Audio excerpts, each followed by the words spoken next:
The password was Orchid. I was wiping down lane 8 when my phone buzzed with a message that didn't belong to me. Orchid at the door, 10:30, ask for the back booth. The message wasn't proof of anything. It was just a password and a time. It could have been for star-crossed trivia players or a secret birthday. It could have been for my wife, who had said client dinner before kissing my cheek and asking if I wanted her to grab milk in the morning. When the last lane went dark, I watched my own reflection in the window as if it had advice. I turned the sign, clicked the bolt, and stopped pretending I wasn't going to find the door that answered to Orchid. The speakeasy is behind the florist on Maple, the one that sells peonies in January and looks unfazed by impossible seasons. You go in through the alley, knock on the dented metal and say the word of the week. People like to feel chosen. Passwords are just permission dressed up. The doorman wore a suit that made the night look sloppy. "Password?" he asked.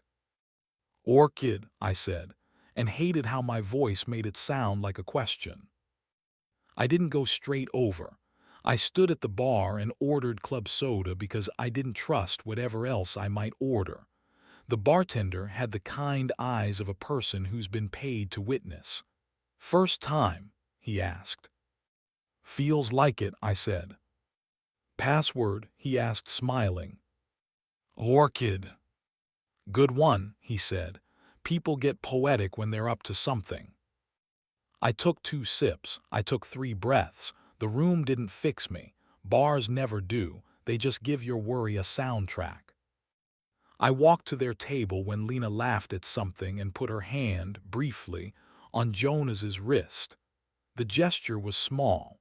It felt like someone had knocked on my sternum and expected me to open. "Hey," I said, neutral as a hallway. Lena startled the polite kind of startle, surprised, not embarrassed. Jonas turned, appraised me with a courtesy that had been polished smooth. "Evan," Lena said, and her smile did a thing I recognized. The adjustment you make when 2 parts of your life touch. "What are you doing here?" "I got a text," I said, holding my phone where nobody had to take it away from me. "Wrong number, maybe. It said Orchid and 10:30 and a booth." Jonas's mouth did a sideways apology. "That was me," he said. "I sent it to a different Evan, my bad." "It happens," I said. "It does. It had just happened to the part of me that likes to pretend it doesn't." "Ambition," I said.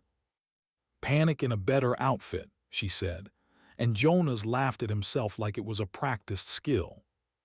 "Should I give you two some privacy?" I asked, hatting the way it sounded like a test and wanting to pass it. "No," Lena said immediately. To her credit, she didn't touch me, she didn't perform belonging.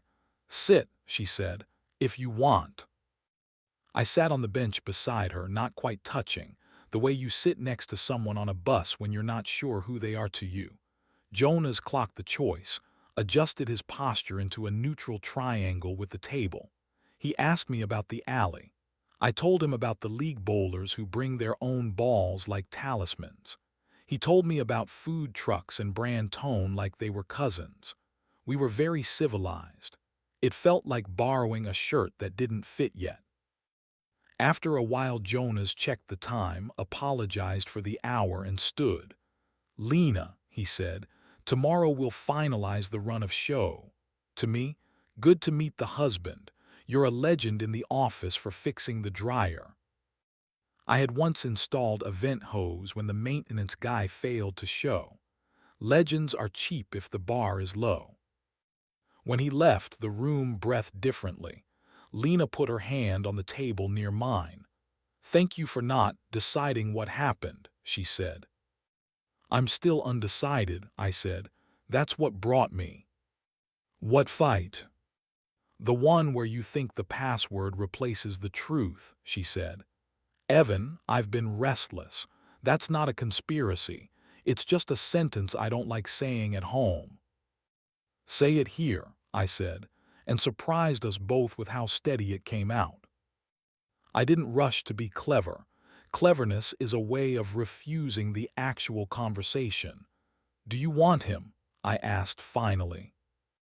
"No," she said, too fast, then slowed. "I want attention.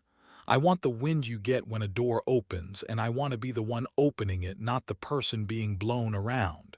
She squinted at her own metaphor. "Does that make sense?" "More than I wanted to," I said. We sat in the back booth with the plant curling over us like we were being shaded from ourselves. The singer leaned into a minor key. The bartender had started comping olives for a couple who couldn't decide if they were a couple. I held my glass and tried to count how many days in the last month I'd made Lena feel like a rival. I ran out of fingers. "Do you want to try rules?" I asked. "Not commandments, guardrails." Lena smiled, small and surprised. "You're stealing my job," she said. "I make rules for a living." "Then co-author," I said. "Help me not write the wrong ones." I pulled a receipt from my wallet and a pen that always writes if you ask nicely. We drafted like amateurs, and that was okay. 1. Talk before the story starts. No debuting scenes at intermission. 2. No passwords at work. If a door needs a code, the marriage knows it first. 3. Homes are for us. No rehearsing someone else's lines in our kitchen. 4. If attention is what you want, ask for it here. Number 4 is needy, she said. "I am," I said, and we both laughed, almost relieved. She added one with her careful event planner print. 5. When we forget, we forgive first, explain second. On the walk home, we practiced using ordinary words for big feelings. Lena said she'd forgotten how to ask for attention without performing. I said I'd forgotten how to give it without a stage. We agreed to try a month of small declarations. Text when we're scared instead of proud. Leave our phones face up after 10 and say, "I want you," without pretending it's a thesis. It sounded simple. Hard things do when you write them down in good light. Rules are tidy, days aren't. A week later, while storms sent people to my lanes and a sponsor sent Lena to a tasting, a number I didn't know texted me, "Orchid again?" Same time. I replied, "Wrong number." Then I sent Lena a photo of Lane 8 behaving. She answered with a carton of the good milk and the words, "Guardrail kept." Near midnight she sat on the counter like college and asked, "Are we okay?" I said, "We're honest." She asked, "Do you want attention?" I said, "From you." We decided to invent Thursdays. We bowled after closing, just us and the hum of the machines, and made a ridiculous rule that every frame ended in a kiss. On hard days we texted, "I want the wind," and answered by showing up instead of performing. I fixed a shelf in her office. She brought pretzels to my counter and the kind of eye contact that keeps people married. Jonas learned the guardrails and stayed on his side of them like a decent neighbor. We're not a fable. We're a pair of people who like Tuesdays and build Thursdays on purpose. Sometimes we forget and the road hums against the car. We correct without drama. Sometimes we fight about dish soap. Sometimes I think about passwords and remember what I wanted all along was a door that doesn't need one. One Saturday we passed the florist. The alley door to the speakeasy was propped open. A delivery of oranges rolled by. Lena squeezed my hand. "Password?" I asked. She leaned close as if casting a spell and said, "Home." We bought eggs and the milk we like and a plant will probably fail, and it wasn't glamorous and it didn't have to be.